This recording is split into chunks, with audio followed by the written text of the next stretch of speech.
को देखा, पुण्यधामा को देखा। जब पुण्यधामा को देखा तो संत जाकर के उस पुण्यधामा के पास पहुंचे और जैसे ही पुण्यधामा के पास पहुंचे तो उनसे पूछा कि महाराज यहाँ पर संतों को रहने की व्यवस्था कहाँ है। अब जब कोई बाहर से आता है तो लोग चाहे संत हो चाहे कोई अतिथि हो, संत होंगे तो मंदिर बता देंगे और अतिथि होंगे बिना पहचान के होंगे तो होटल बता देंगे। अब उसने कहा महाराज ये तो मैं नहीं जानता कि संतों का ठिकाना कहाँ है, लेकिन अगर आप रुकना चाहते हैं तो यहाँ पास में किसी में मंदिर है, जिस मंदिर में कथा लगी हुई है आप वहां जाकर के विश्राम कर लीजिए। अब संत उस पुण्यधामा की वार्तालापों को सुनकर के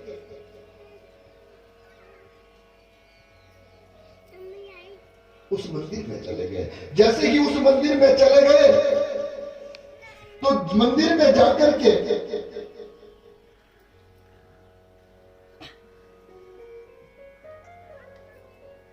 ब्राह्मणों से मिले। सब लोगों ने उनका आदर सत्कार किया और आदर सत्कार करने के बाद वो संत कुछ क्षण के लिए वहां पर ठहरे।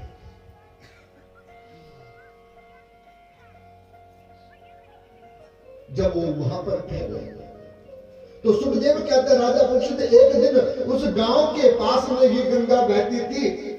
उस गंगा में स्नान करने के लिए उन संतों ने निश्चय किया और उस मंदिर से आया और फिर उस वट वृक्ष के पास पहुंच जाते। जैसे ही वट वृक्ष के पास पहुंचे तो फिर से उस पुण्यधामा निर्धन व्यक्ति ब्राह्मण को पूछा कि महाराज क्या आप इस नदी के किनारे में जाने का रास्ता जानते हैं? गंगा में स्नान करने की हमारी इच्छा है, अगर आप रास्ता जानते हैं तो बता दीजिए। अब पुण्यधामा निर्धन थे, झूठ नहीं बोलते थे। उन्होंने कहा महाराज मैं तो 60 वर्ष का हो गया, कभी इस नदी के किनारे स्नान करने के लिए नहीं गया, लेकिन मैंने लोगों को जाते हुए देखा है, इसलिए तुम भी इसी रास्ते से चले जाओ। और जब ऐसा उस पुण्यधामा ने कहा तो वो संत जो है उस पर हंसने लगे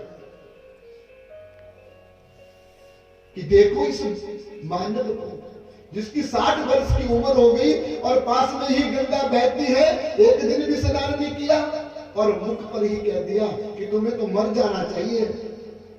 गंगा के किनारे रह करके भी गंगा का जल पान नहीं किया, गंगा का स्नान नहीं किया, ऐसे जीवन को जीने से कोई भी फायदा नहीं। और ऐसा कहकर के चले। लोगों से रास्ता पूछा, लोगों से जब रास्ता पूछा तो नदी के किनारे पहुंचे तो क्या पाया कि जहां पर गंगा बह रही थी वो गंगा सूख गई।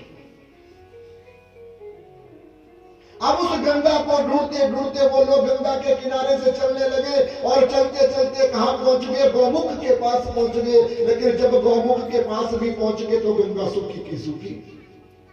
अब उन संतों ने कहा कि हमारे अपने जीवन में जप किया, तप किया और जप तप करने के बाद नित्य गंगा में स्नान करते थे, लेकिन किस अपराध के कारण आज ये गंगा हमारे से नाराज होगी?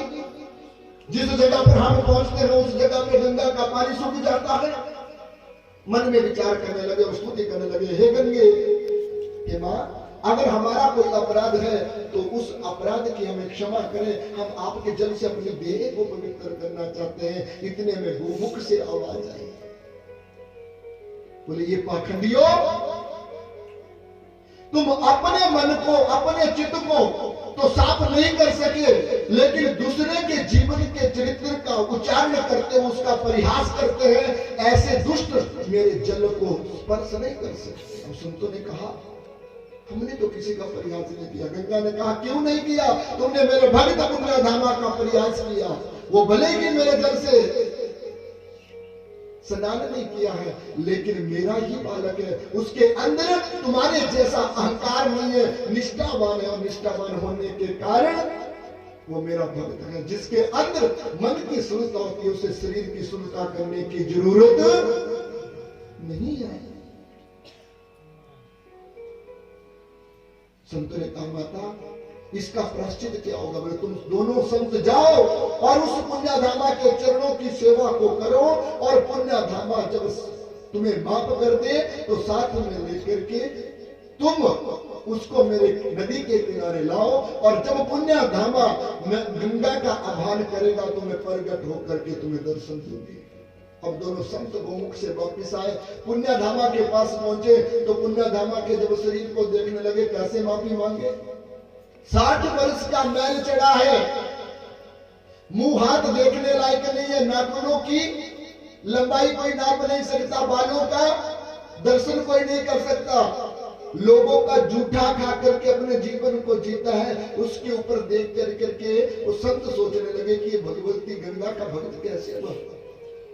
मन में ये सोचता, लेकिन वो जान गए कि अगर हम इसके प्रति फिर परिहास करेंगे तो गंगा हमसे रुष्ट हो गई है। दोनों संतों ने निष्ठावान होकर के उस संत के चरणों को छुआ, उस चरणों को छू करके उस पुण्य धामा को साथ में लिया और नदी के सूखे रेत में खड़ा कर करके उससे कहा कि तुम पुकारो कि हे गंगा मैया दर्शन दो। और जैसे ये कहा तो पुण्य धामा जोर से कहता है कि गंगा मैया दर्शन दो, और गंगा मैया जो है 9 लहरों को साथ लेकर के प्रकट हो जाती है। वो गंगा भगवती मैया की जय। जैसे ही गंगा भगवती प्रकट हुई, पुण्य धामा को भी दर्शन दिया और उन दोनों संतों को भी दर्शन दे करके कृतार्थ कर देती है।